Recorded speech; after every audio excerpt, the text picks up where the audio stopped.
Quite possible that once you fight your elections, you may end up as an opposition rather than in the ruling party. Considering how low an opinion we have of the established political parties, how do we propose to work with once we get elected? I think it's not about working with the other parties. You are in the parliament as representatives of the people. आपको जनता के संघर्ष के साथ खड़ा होना है. I'll give you a very small example. Delhi के अंदर बिजली के रेट बढ़े, गलत बढ़े, बिल्कुल गलत बढ़े. Because we have copies of orders to show that these rates actually should have been decreased rather than increased. Where is BJP? Nowhere to be seen. Completely absent. Where is opposition? There is no opposition in this country. Delhi के अंदर एक 4 साल की बच्ची के साथ rape का attempt हुआ. All of us were there, all the activists were there. Where was BJP? It was nowhere to be seen. अभी कल मैं पूरा दिन वहां पे 1000 गरीब लोगों के घर तोड़ दिए गए. It seems Delhi governments in privately they are saying it was done by mistake. How can you demolish someone's house by mistake? Where is Congress? Where is BJP? These parties are completely cut off from the people of this country. And that is what I am saying is politics. Politics is on the streets of this country. Politics is in everyone's house. Politics is not in parliament.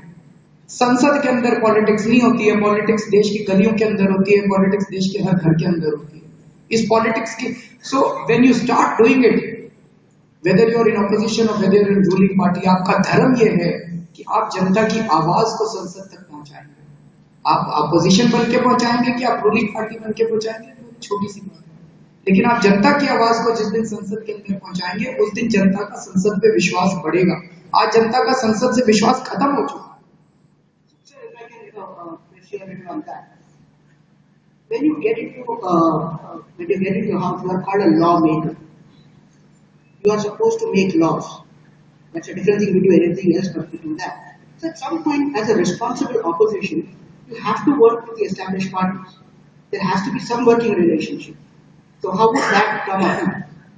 You don't have to carve out a working relationship with any party. If there is a law presented in parliament, if it is a good law, support the law. First, you take a copy of the law and have public discussions all across the country. See what is the opinion of the people. What do the people have to say on that? And then you take the people's opinion to the parliament. And whatever the opinion of the people is, you present that opinion. If it is a good law, join the ruling party.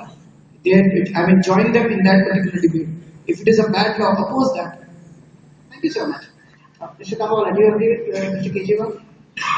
Partly I do, because I feel that yes, if you are in opposition, essentially you can cooperate with the ruling party or the government on the basis of issues. If the issues that they are handling, be it law or anything else, if it is correct, if it is in the interest of the citizens of the country, it will do good for them, support. Don't fight with them only because of politics. Support it. And if they are not doing their work, then keep raising the issues which need to be raised in the parliament or in an assembly and work towards making them realize that they ought to do it. If they fail to realize that, at least people will realize that you are at it all the time, and then they will realize that maybe they need to give you a chance to do what you need to do. So that's the way I would handle it. So now we have two legal perspective on this. As I said, elected representatives are actually lawmakers. So what does one who represents street politics do? Does it become a lawmaker? Is he an activist? Is he everything you put in between? As a lawyer, how do you see your elected representative? See, I'll go a little deeper into this. Today's administrative and legal framework, which is there in our country, was brought in by the British. And British was there to rule over us. British has different intentions. They had not the intention of to give us good governance. When the country got independence, our laws have not changed. They have not been revisited. They have not been reworked. The political parties and the political leaders who had had the taste of, who had tasted the blood of, being in power somehow at that time. Unfortunately, the legal framework and existing administrative framework, if they do not get changed and revisited from the point of view of ruling over India to giving us good governance, things will not change. And that is why, in fact, I spent quite good time on this in understanding that how do we make substantial change, the change which will change. It is not by activism, in my understanding. Activism can do the patchwork. But at the end of the day, आप अगर नीम के पेड़ को पूजा करते रहे, तो अमरूद और आम तो से आएंगे। अगर आप ये देखें आज की पॉलिटिक्स का करतूत, एफडीआई पर बीएसपी और एसपी जो जब देश को बोलती रही कि भाई हम तो इसके खिलाफ हैं, और सीबीआई का थोड़ा सा स्क्रू अप करने से उन्होंने इसके गवर्नमेंट का साथ दे दिया। ये कैसे बदलेंगे? How will you change this? I don't think you'll be able to change this by normal agitation. It's a normal fast. You have to carry with the power. Unless you put in your attempts, your blood. Hats off to the guys. I mean, people like Arvind. Though it's a long way to go. It's not easy. It's not at all easy. I understand. Absolutely. The path is uphill.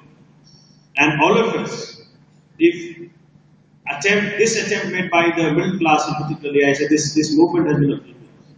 If this fails, I don't think when will this country get changed. All of us, it's you and I who have to take up this uphill task and change the entire structure. Patchwork will not do. You cannot expect people like Lalu Yadav or Mulayam Singh Yadav to, in particular, naming people. I don't hesitate. They cannot give. They are not literate. They cannot do the good for the nation. It is you and I who are responsible for them, to get into the parliament. Unless we change that. Good people, you have to get into the parliament. And then only things will change. So, legal perspective, my experience with the courts have been pathetic. And sometime, if I'm given a chance, judicial reforms, Arvind's party has made me the convener of Judicial Reforms Committee. And I'm finding it's an uphill task. I don't know what all we need to do to bring our armed janta, armed people, you and I, a taste of justice. Very uphill task. Thank you. Mr. Mehta, I answered you that I agree with Arvind partly. I stated what I agreed with. Let me now state what I disagree with. I think it is impractical to say that we will go back to the people and the citizens when any issue point is debated in the parliament or laws are debated. Because it's not possible. You can't call those 5 lakhs people in your constituency and ask, what do you think of this law? So I think where I disagree and what will be practical and useful is to have a competent set of people in your think tank. Be it law, be it industry, be it economy, and this think tank with good amount of research and application of mind, keeping in the front that our objective is to do whatever is good for the people and their upliftment and development.